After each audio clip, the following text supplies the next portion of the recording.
If you're tired of bulky chargers, then check out the Satechi 67-watt slim on-the-go charger. This is thinner than a deck of cards, but still packs in a punch to keep your phone and a MacBook Air charged. Ports are also on the bottom of it, so it looks super sleek on the wall as well. I do want to say thank you to Satechi for sending me this to review. They've got no input in this content. This is my thoughts on the 67-watt charger, if I think you should get this or if I think you need a more powerful option instead. Really, the main claim to fame with this charger is the sleek and minimal look that it has and the cool colorways Satechi offers it in as well. They've got a sand color, they've got black, and they've also got rose. It measures about 0.68 inches at its thickest, and it's got 2 USB ports on the bottom of it. So you get up to 67 watts of power out of this if you use either of the ports, but if you use both of the ports, it's going to split down to 45 watts and a maximum of 20 watts of power, which is still going to be enough to keep a MacBook Air and a phone or a tablet charged. Just be aware that you do have to share the power between all the different ports. 67 watts is also a great amount for pretty much any device under the MacBook Pro level. So if you want to use it with the MacBook Air, iPad Pro, iPad Air, iPhone, or really any of the other Apple devices, this will have plenty of power to charge it. I also love that it's got the folding prongs on the back of it, so this makes it super portable in your tech bag and you don't have to worry about it scratching anything up. This uses gallium nitride technology to make it so compact and slim, and that allows it to be smaller than standard silicone chargers while still running pretty cool. I did notice this gets warmer to the touch if I was charging multiple iPads at the same time or really pushing the 67 watts of power, but this was able to handle anything I threw at it. You can totally get away with using this on a 14-inch MacBook Pro, but I would say if you were using one with the M4 Pro or the M4 Max chip, you'll probably want a 100-watt charger just to really be able to keep up with the demands of it. I also tested this out using some of my different video lights. They needed constant high wattage power, and this was able to run those just fine as well. The on-the-go 67 watt also supports PPS or program power supply, so it's intelligent enough to talk back and forth between the device it's charging and adjust the voltage and current in small increments depending on what's needed. A few more things I really like about this is the fact that it's so stable on the wall. It is kind of long, especially if you look at it by a standard charger, but it's slim against the wall too, so you're gonna have the ports on the bottom of it, which means you could still push furniture directly up against this as well.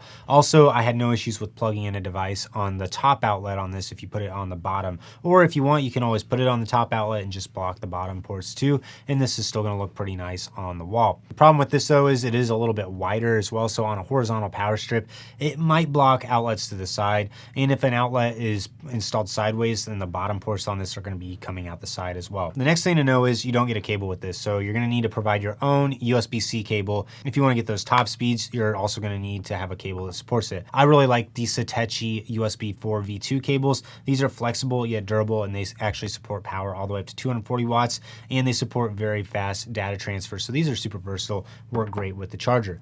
The on-the-go 67 watt charger does go for about $60, which is definitely pricey for a charger, especially if you compare it to some of the ones that Anker has. I think with this one, you're really paying for aesthetic as well as the convenience of the ports on the bottom. Apple also has their 35 watt dual USB-C charger, and I've always liked this one. I think it looks nice. It tops out at 35 watts of power though, which is really not a lot in 2026. And this one's also significantly thicker and heavier than the Satechi one. This one will fit a little bit flatter in a pocket or a backpack, so I think this one is still going to be a better option than the Apple one with greater power and a more compact design at the same exact price. Let's talk a little bit more about the total power. 67 watts is a really nice middle ground that can handle pretty much anything, but if you're using very intensive devices like some gaming devices, or if you got a MacBook Pro and you want to use both ports on this, the 67 watts of power will drop down to 40, which is really not enough to keep those running. I did notice this getting warm to the touch, but I didn't have any issues with it wanting to slow down the charging speeds on the devices I use it with. I would say if you've got those more demanding devices, you probably need to look into a charger with at least 140 or 160 watts of power. I really like the ones that Anker has with the display on it, like the laptop charger as well as the Prime 160 watt charger.